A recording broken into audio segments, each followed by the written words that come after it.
nama saya Egar Dutraida. Sekarang saya bertugas sebagai guru perikanan di SMK Negeri 2 Indramayu.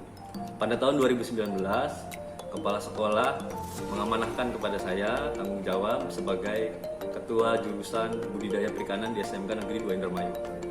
Selain itu, Kepala Sekolah juga mengamanahkan bahwa saya harus menjalankan atau mengaktifkan tambak budidaya udang yang sudah lama tidak digunakan. Lebih tepatnya sudah 3 tahun tidak digunakan. Tidak hanya di SMK 2 Indramayu saja, hampir sebagian besar di Kabupaten Indramayu, tambak budidaya udang faname intensif ini sudah vakum dan mati. Karena pembudidaya udang intensif ini kebanyakan gulung tikar, karena tingkat keberhasilan panen budidaya udang intensif ini sangat rendah. Kami berusaha mencari solusi. Alhamdulillah setelah beberapa rangkaian percobaan, kami mendapatkan solusi untuk masalah ini. Solusinya adalah polikultur ikan nila dan faname dengan sistem intensif, metode tanam bergilir. Kenapa harus polikultur intensif dan kenapa harus tanam bergilir? Yang pertama, keuntungan dari polikultur adalah hasilnya maksimal karena kita bisa panen 2 komoditas dalam satu waktu. Yang kedua, udang dalam hal ini tidak kita beri makan. Udang hanya akan makan kotoran dari ikan nila dan sisa pakan dari ikan nila. Jadi kalau kita bisa panen sampai 1 kintal, itu akan gratis dan harga udang pun sangat mahal.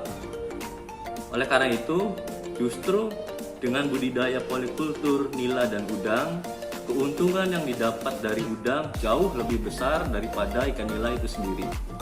Kemudian, kenapa harus tanam bergilir? Tanam bergilir fungsinya adalah untuk memperpendek waktu budidaya, sehingga kita bisa putar waktunya. Dalam satu siklus budidaya biasanya membutuhkan waktu 90 hari. Kita harus menunggu waktu yang lama. Dan kemudian untuk panen berikutnya kita membutuhkan waktu 90 hari juga. Tapi jika tanamnya digilir, 1 bulan tanam, maka setelah 3 periode kita bisa 1 bulan 1 kali panen. Lalu syarat teknis yang harus kita penuhi adalah yang pertama, kita harus menggunakan kincir tambak dengan kapasitas 1 HP, minimal penggunaan pada bulan kedua dan bulan 3 saja, dan itu pun pada saat malam hari saja. Yang kedua, udang faname harus ditebar lebih awal daripada bibit ikan nila. Tujuannya adalah agar udang faname memiliki size yang cukup besar sehingga tidak mampu dimakan oleh bibit ikan nila. Kemudian syarat yang ketiga adalah pemberian pakan hanya dilakukan kepada ikan nila, sedangkan udang faname hanya memakan kotoran dan sisa pakan ikan nila. Pemberian pakan pada ikan nila dilakukan pagi dan sore hari. Syarat yang keempat adalah adanya pergantian air rutin. Pergantian air ini hanya dilakukan setiap 2 minggu sekali dengan kapasitas 10-20% dari total air yang ada di tambak. Kegiatan polikultur nila dan udang ini sudah kami lakukan di tambak SMK 2 Indramayu sejak bulan Mei 2020 hingga saat ini. Kami biasanya menanam 5.000 bibit ikan nila dan 20.000 bibit udang faname. Pada akhir budidaya bisa menghasilkan sebanyak 1 ton daging ikan nila dan 1-1,5 kuintal udang faname. Inovasi polikultur nila dengan udang faname ini sudah banyak memberikan manfaat bagi orang-orang di sekitar kita. Yang pertama, bagi murid kami, anak-anak akan bisa mendapatkan praktek yang real sesuai dengan dunia industri.